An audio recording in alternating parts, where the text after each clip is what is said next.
part of our intention for the show is honoring the peacemakers and the wayshowers. And really, our next speaker epitomizes what that means to be a wayshower and to be a peacemaker. Avon Mattison. Avon is an extraordinary visionary with an incredible history, the co-founder of Pathways to Peace, instrumental in those early conversations, which even led to the eventual establishment of an International Day of Peace and the early observances of the International Day of Peace. Avon is a recipient of numerous lifetime awards and peace awards. Avon Mattison, welcome to Saturday Night Alive. Let's get you unmuted. There we are. It's Welcome, an honor. Avon. It's an honor to be here, and may I live up to everything you say. and to Scott and Deborah for just creating this field in which we can all gather in goodwill for the common good and the highest good, for the benefit of all beings. Beautiful, Avon. Now I'm going to share you have a slideshow. You've prepared a slideshow to take us through those early days of the International Day of Peace and how it came to be, and right back to the very, very early 80s.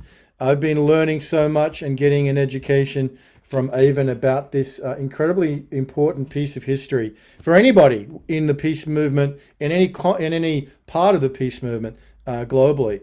And this is something I'm really excited to share with you, Avon's wisdom and her story. So let's get into it, Avon Mattison. Co-founder, president, and steward of Pathways to Peace. Take it away, Avon. All right. Well, first of all, I need to tell you, this is an unrehearsed dance between Ben and myself, where I'm going to be reading my my notes, and at the same time, and at the same time, he's going to be dancing with the slides. To begin, we all follow in the pathways of those who've come before us, especially at critical moments in human history and evolution of humanity, where divine ideas become manifested. Such occurred 40 years ago in relation to the co-creation of the International Day of Peace, and humanity is now at this crucial moment again. Thus, the importance and relevance of the International Day of Peace today. A brief origin of this day and about the initial observance. In 1981, a long-held idea came into manifestation to create a universal day of peace through a United Nations resolution. An initial draft included the date for this peace day to be September 21st for spiritual and practical reasons. However, in order to have it accepted, it was changed to occur at the opening of the General Assembly during the third week in September to remind the gathering of all the heads of state and ambassadors of their common commitment to peace above all differences of any kind. I'm going to now just briefly quote from a couple of items of the original resolution, which I will, Ben or I will post in the chat box. But it was, it said this decision was made to make it possible to contribute to strengthening such ideals of peace and to alleviating the tensions and causes of conflict, both within and among nations and peoples. It also said that the International Day of Peace shall be devoted to commemorating and strengthening the ideals of peace, both within and among all nations and all peoples. And there was a further point within that just said, may the International Day of Peace become Peace Day every day.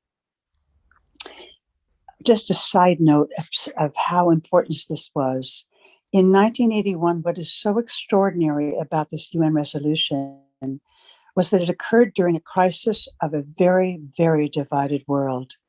At the height of the Cold War, when nuclear war was imminent. And Jonathan Granoff knows very much about this. What is so historic is that this resolution was agreed upon unanimously by all member states who established a universal day of peace. That just shows that at some moment there was such an outpouring of goodwill that permeated the General Assembly. And you can switch slides now. That permeated the General Assembly, that this moment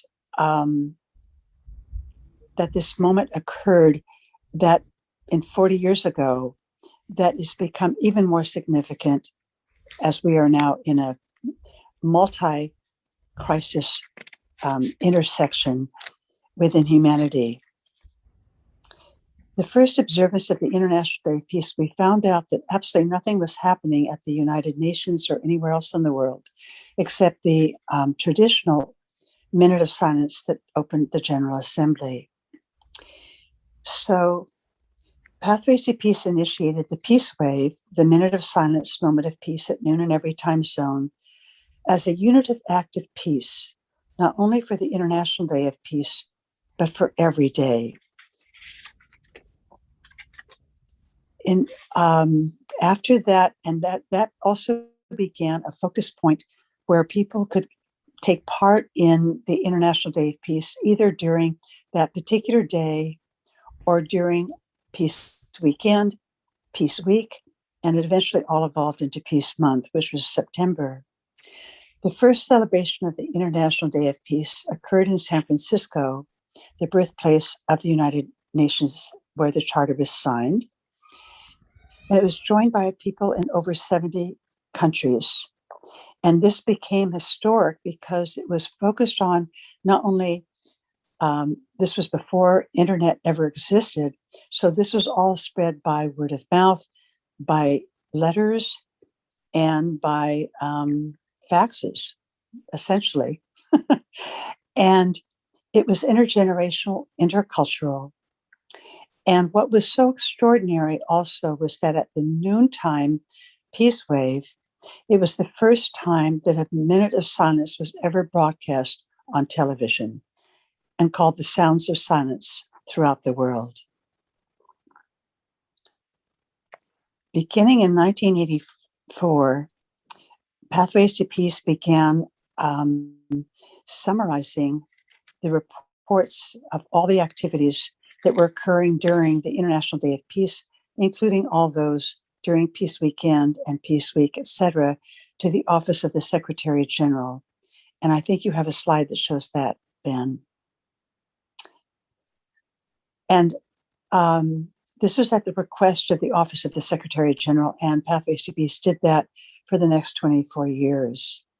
In the year 2000, the United Nations and other sources estimated that over 1 billion people were now engaging in the Universal International Day of Peace. As originally intended and hoped for in 1984, and as Ben spoke of in his opening remarks, the International Day of Peace became a worldwide movement of peace building, being expressed in extraordinarily diverse ways. And this is such a magical way that the divine works out, expressing peace as unity in diversity. So I will conclude with a quote from Nicholas Roerich, who was a peace builder, mystic, philosopher, and very extraordinary peace ambassador in many ways. But this is the next slide will show a painting by him, which he did in the Himalayas. And I will now give this quote. Positive creativeness is the fundamental quality of the human spirit. Let us welcome all those who, surmounting personal difficulties, propel their spirits to the task of peace building, thus ensuring a radiant future. Thank you. Thank you, Avon. And if you want to just come back on camera just for a moment, Thank you so much for that beautiful walk down the history of before there was even an International Day of Peace and everything that you've done, Avon, and many colleagues and co-creators, Pathways to Peace, a platform, and it's a tale full of incredible characters, people who have given their life to really establishing what we now have as this International Day of Peace. It didn't always exist. And thank you for taking us a little bit, just giving us a little snapshot into the history and the origin of the International Day of Peace in those early years of celebrating Peace Weekend, Peace Week, and Peace Month. And thank you for being with us and for sharing your light and that beautiful wisdom with us today.